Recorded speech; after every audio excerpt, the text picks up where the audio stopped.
Siemanko, z tej strony Lego Gość i dzisiaj będziemy robić unboxing zestawu Klatka Indominusa Rexa. Jest to zestaw z Lego Jurassic World, a to jest pierwszy unboxing na kanale. Już na początku przyznaję się, że otworzyłem pudełko, aby sprawdzić, czy zestaw jest w środku. Nawet tutaj piszę, aby sprawdzić zawartość przesyłki. No to zaczynamy unboxing.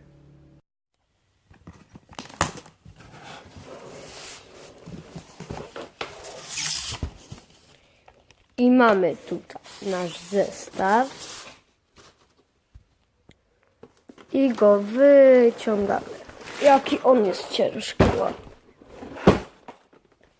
No, to jest pudełko od zestawu. Jego numer to 75919.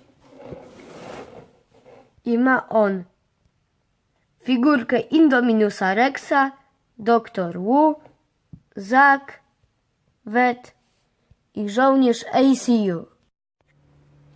Widzę, że zestaw został bardzo dobrze zabezpieczony takim czymś i torebkami z powietrzem.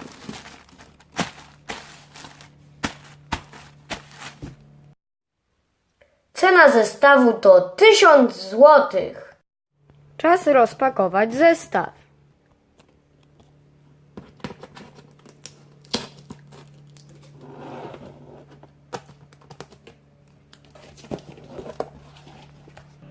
No i wyciągamy. Instrukcja do zestawu wraz z naklejkami. Worek numer 1. Worek numer 6. Worek numer 2. Numer 11. Numer 5. Numer 7. Numer 8,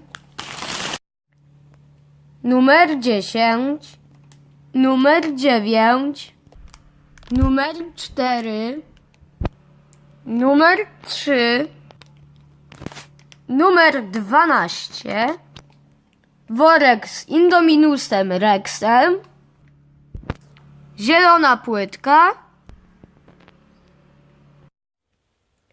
Jeśli pod tym filmem będzie 10 łapek w górę, to obejrzycie recenzję tego zestawu, a ja od razu wezmę się za jego budowanie.